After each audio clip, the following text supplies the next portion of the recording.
Hello student, आज की इस वीडियो में हम आपके MPSC 01 का ही यूनिट 15 पढ़ेंगे, जो है आर्थिक समस्याएं, अंतर्राष्ट्रीय व्यापार और निवेश और बहुराष्ट्रीय निगम और क्षेत्रीय सहयोग। मतलब कि यहाँ पे इतनी सारी चीज़ें आपको ऐड की गई हैं कि हमारी आर्थिक समस्याएं क्या है। इसमें अंतर्राष्ट्रीय व्यापार निवेश का बारे में हम देखेंगे, और जो बहुराष्ट्रीय निगम है वो हमारी आर्थिक समस्याएँ किस प्रकार से बढ़ा रहे हैं, क्षेत्रीय सहयोग करके हमारी आर्थिक समस्याएं को कम कर रहे हैं। तो ये सब चीज़ें जो है आर्थिक समस्याएं कहलाती हैं, और इनके बारे में ही आपके पूरे चैप्टर में बताया गया है और इसके बारे में हम पढ़ेंगे। तो आप स्टूडेंट वीडियो को एंड तक देखें। सभी टॉपिक्स जो है मैंने यहाँ पे आपको ऐड करे हैं, और कुछ टॉपिक अगर रह जाते हैं तो वो आपको जो है उसकी नोटिंग भी मिल जाएगी। आपको नोट्स प्रोवाइड कर दिए जाएंगे जिसमें फुल एक्सप्लेनेशन आपको दी होगी। स्टूडेंट, यहाँ पे आपको व्हाट्सएप नंबर दिया हुआ है, तो ये व्हाट्सएप नंबर आपको दिया हुआ है जिस पे DM करके आप ये सारे नोट्स हमसे ले सकते हैं। इसमें आपको पहले हम डिस्कस कर लेते हैं इसमें क्या चीज़ें ऐड है आपकी और क्या क्वेश्चन आपके बन सकते हैं। इंपॉर्टेंट चीज़ें मैंने इसमें शामिल करी हैं। पूरा ही आपके चैप्टर नेम है आर्थिक समस्याएँ, जिसमें हम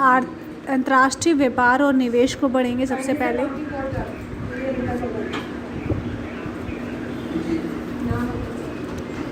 अंतर्राष्ट्रीय व्यापार और निवेश यानी कि अंतर्राष्ट्रीय व्यापार के द्वारा विकसित देशों विश्व की आय और संसाधनों की आवश्यकता से अधिक दोहन करते हैं।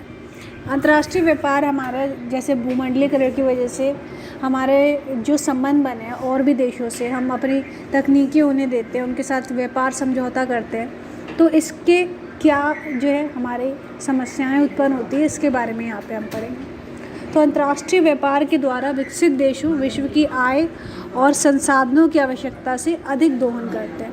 यहाँ पे जो अंतर्राष्ट्रीय व्यापार यानी अंतर्राष्ट्रीय जो कंपनियाँ हैं जो विकसित हो चुकी है, यानी कि जिनका पहले से ही व्यापार बहुत ज़्यादा हो चुका है, मुनाफा बहुत ज़्यादा है, वो सभी लोग क्या है, इन सब का आय का, हमारे संसाधनों का सबसे ज़्यादा दोहन यहाँ पे करते हैं।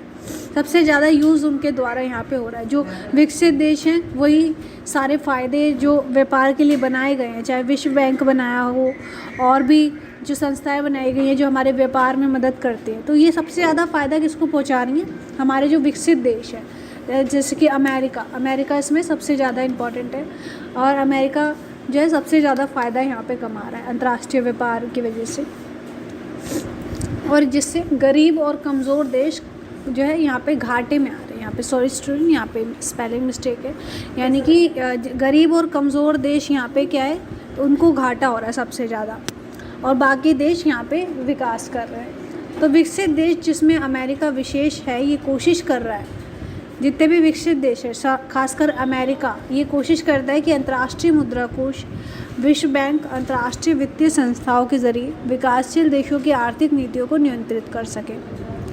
मतलब कि जितने भी विकसित देश हैं वो क्या सोचते हैं कि हम जो है जितने भी कम विकासशील देश हैं यानी कम से विकसित देश हैं, उनकी नीतियों पर हम अपना जो है अधिकार चलाएं, उनको अपने हिसाब से चलाएं, और उनके संसाधनों का हम यूज़ करके अपने आप को डेवलप कर लें। और इसीलिए ये लोग जो हैं मुद्रा कोष जितने भी होते हैं, जैसे विश्व बैंक है और IMF और ये सब, मतलब जितने भी व्यापार में जितने भी सहयोगी हैं जो व्यापार नीतियाँ बनाते हैं, इन सब पर अपना कब्जा कर लेते हैं, यानी अपने हिसाब से इन्हें चलाते हैं, और ये लोग भी इन्हीं को मदद करते हैं। अमीर लोगों को ही जो है फ़ायदा यहाँ पे हो रहा है इन सब चीज़ों से। तो ये लोग नीतियाँ इस प्रकार बनाते हैं कि सिर्फ जो विकसित लोग हैं उन्हीं को यहाँ पे फ़ायदा हो सके। इसलिए अंतर्राष्ट्रीय वित्तीय संस्थाओं के ज़रिए विकासशील देशों की आर्थिक नीतियों को नियंत्रित कर सके। ये इतनी मतलब नीतियाँ बनाते हैं कि यहाँ पे विकासशील देशों को जो है हम जो भी इनकी नीतियाँ हैं उनको भी काबू कर सके, उनको इस हिसाब से चलाए कि सारा फ़ायदा हमें ही हो। तो ये अंतर्राष्ट्रीय व्यापार की एक हानि मानी गई है, जिसके कारण इसका जो दुष्प्रभाव है वो सबसे ज़्यादा किसको देखने को पड़ रहा है, जो विकासशील देश है या फिर जो बिल्कुल ही अल्प विकसित देश है, उनको यहाँ पे ये सब चीज़ें देखने को मिल रही है। तो इन देशों की व्यापार और निवेश नीति हमेशा से यही रही है कि जिससे कि वे विकासशील देशों के संसाधनों और आर्थिक नीतियों से लाभ उठाकर अपने आर्थिक उद्देश्य पूरे कर सकें। यानी कि ऐसी नीतियाँ बनाते हैं कि जिससे जो भी प्रॉफिट हो वो हमारे देशों को, विकसित देशों को क्या करते हैं, मतलब कि अपने जितने भी आयात होते हैं, जितने भी आयात निर्यात होते हैं, उन पे जो है ये कर ज़्यादा लगाकर मतलब जो हमारे देश से उनको जा रहा है उस पे तो ज़्यादा कर लगा देंगे, पर उनके देश में जो चीज़ें हमारे देश में आ रही हैं उस पे अधिक कर नहीं लगाते। तो इस प्रकार का मतलब ये जो है कर को किस प्रकार से हम कम कर सकते हैं, ज़्यादा कर सकते हैं, ये सब नीतियाँ अपना के ये हमारे देश को किस प्रकार से नुकसान पहुंचा सकते हैं और अपना फ़ायदा निकलवा सकते हैं, ऐसी चीज़ें ये लोग करते हैं। तो अंतर्राष्ट्रीय व्यापार में हमें ये सब चीज़ें जो है बहुत देखने को मिलती हैं और निवेश भी ऐसी जगह पे करते हैं जो जिससे कि इन्हें फ़ायदा हो सके। इसके बाद बहुराष्ट्रीय निगम जो है, जो जितने भी यानी कि मल्टीनेशनल्स कंपनियां जो हैं और ये किस में देश में ज़्यादा करती हैं, उनकी भूमिका अगर हम देखें, मतलब किस देश में ज़्यादा निवेश करती हैं और हमें क्या फ़ायदा ये पहुंचा रही हैं या फिर क्या नुकसान हमें इससे हो रहा है। तो बहुराष्ट्रीय निगम प्रबंध की जानकारी देशों की सीमा से पार ले जाने के साधन के रूप में महत्वपूर्ण भूमिका निभाती है। सबसे बड़ा रोल यहाँ पे बहुराष्ट्रीय निगम क्या करते हैं, हमें सारी जानकारी देते हैं, हमारी सीमा पार क्या चल रहा है या फिर हमें क्या फ़ायदा ये दे सकती हैं, ये सब चीज़ें ये बहुराष्ट्रीय कंपनियां करती हैं। और यहाँ पे जो बहुराष्ट्रीय निगम होते हैं ये ऐसे देशों में ज़्यादा विकास करते हैं, यानी कि ऐसे देशों में ज़्यादा वहाँ पे जाते हैं जहाँ पे कि इनसे फ़ायदा हो सके। यहाँ पे जैसे कि भारत है, अब यहाँ पे इन्हें कच्चा माल मिल जाएगा आसानी से और यहाँ पे जो रोज़गार इन्हें देना पड़ता है, भारत के देशों में कितने ज़्यादा जो है सैलरी पे लोगों को रखा जाता है, पर यही अगर भारत में आएंगे तो इन्हें कम सैलरी में ही, कम जो है रोज़गार देके, कम कीमत पे ही यहाँ पे मज़दूरों को ये लोग ख़रीद लेते हैं।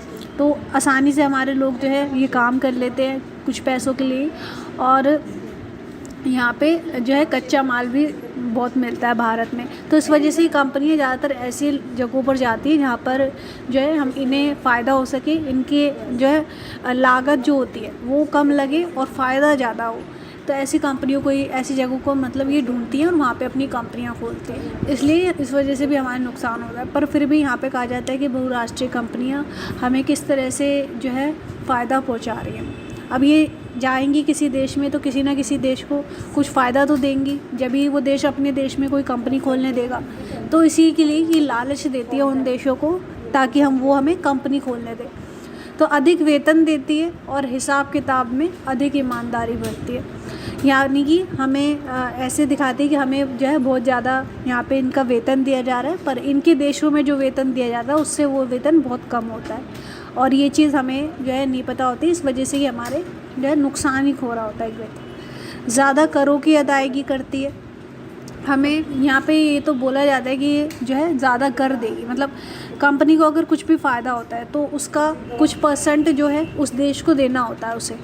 तो ये यहाँ पे ये बताती है कि हम आपको ज़्यादा से ज़्यादा कर देंगे यहाँ पे, जो कि असलियत में नहीं होता है। मतलब ज़्यादा फ़ायदा जो है ये अपने ही देशों को करती है। अध्यक्ष प्रबंध की जानकारी प्रशिक्षण प्रदान करती है, यानी कि अगर कोई भी बहुराष्ट्रीय निगम अगर हमारे मतलब बहुराष्ट्रीय कंपनी हमारे देश में खुलती है तो वो जो है हमारे देश के लोगों को ट्रेनिंग देगी। अगर रोज़गार दे रही है तो वहाँ पे हम जो है प्रशिक्षण भी होते हैं, तो एक ये फ़ायदा है इसका।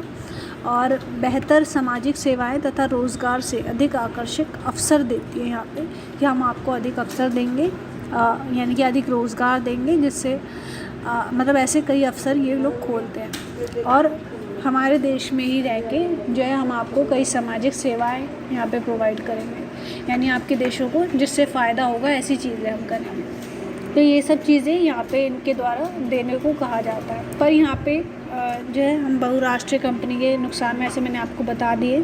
फिर भी यहाँ पे जो जॉन एडलमैन स्पैरो है ये बहुराष्ट्रीय निगम के जो है बुराइयाँ बताते हैं कि किसकी वजह से हमारी जो है आर्थिक समस्याएं किस प्रकार से बढ़ रही हैं और बहुराष्ट्रीय निगम को है जो है इससे फ़ायदा होता जा रहा है। तो बहुराष्ट्रीय निगम बड़े बड़े विकास ढांचे खड़े करते हैं जिनका अर्थव्यवस्था में कोई विस्तार का योगदान नहीं होता। मतलब ये कुछ ऐसी चीज़ें हमारे कंपनियां मतलब हमारे देश में खोल देती हैं जिससे इन्हीं को फ़ायदा हो रहा है। इससे हमारी अर्थव्यवस्था का क्या फ़ायदा, भारत का क्या फ़ायदा है, ऐसी कोई चीज़ें यहाँ पे नहीं होती है।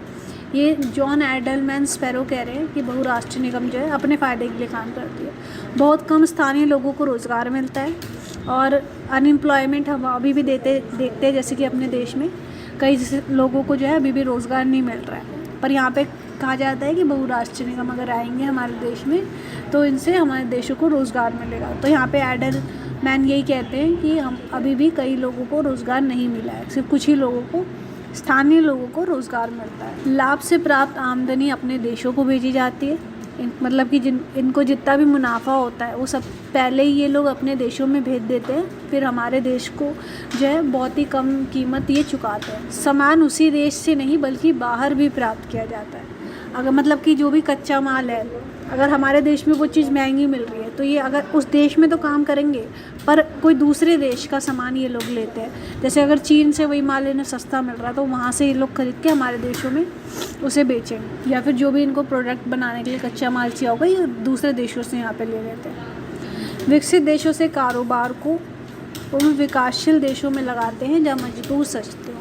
ये मैंने आपको पॉइंट बता चुकी हूँ। जैसे कि ये लोग जो है उन्हीं देशों में जाते हैं जहाँ पे इन्हें सस्ते मजदूर मिल जाए, सस्ते कच्चा माल इन्हें मिल जाए। तो ये बहुराष्ट्रीय निगम हमेशा उन देशों को ढूंढते हैं जहाँ पे हमें लागत हमारी कम हो और हमें फ़ायदा ज़्यादा हो जिन चीज़ों की। तो यहाँ पे आपको जो है बहुराष्ट्रीय निगमों की भूमिका यहाँ पे पता चल गई होगी। आर्थिक समस्याएं किस प्रकार से हमारी बढ़ रही हैं अंतर्राष्ट्रीय व्यापार के कारण, बहुराष्ट्रीय निगम के कारण।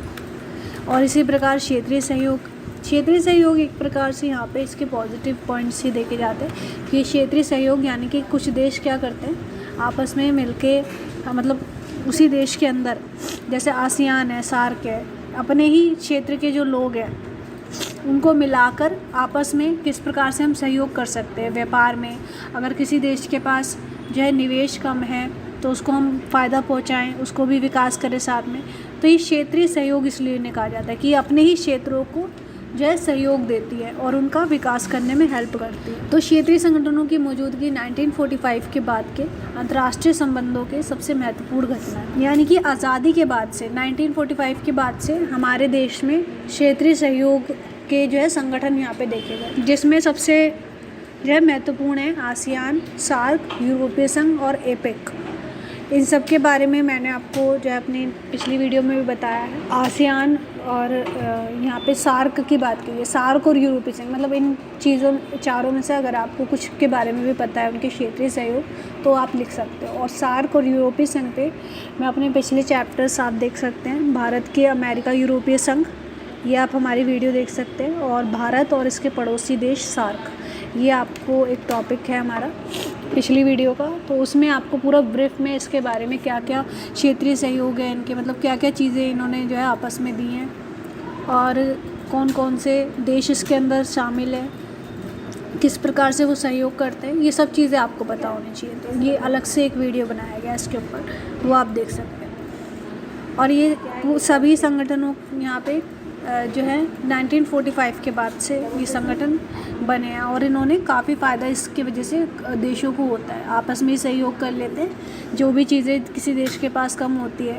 या फिर यहाँ पे व्यापार की ही बात नहीं हो रही है, मतलब अगर इनको कोई देश दूसरे देश पे हमला कर रहा है तो उसमें भी ये लोग सहयोग करते हैं कि कभी जो है अगर किसी के साथ युद्ध होगा तो हम पहले अगर हम बचा रहे तुम्हें तो आने वाले टाइम में तुम हमें बचाओगे। तो इस प्रकार से ये समझौते के आधार पर संबंध बनाते हैं। क्षेत्रीय सहयोग इसलिए नहीं कहा जाता। तो यहाँ तक स्टूडेंट मैंने आपको सारे टॉपिक एक्सप्लेन कर दिए आपके, और इसी पे आपका इंपॉर्टेंट क्वेश्चंस बनेंगे।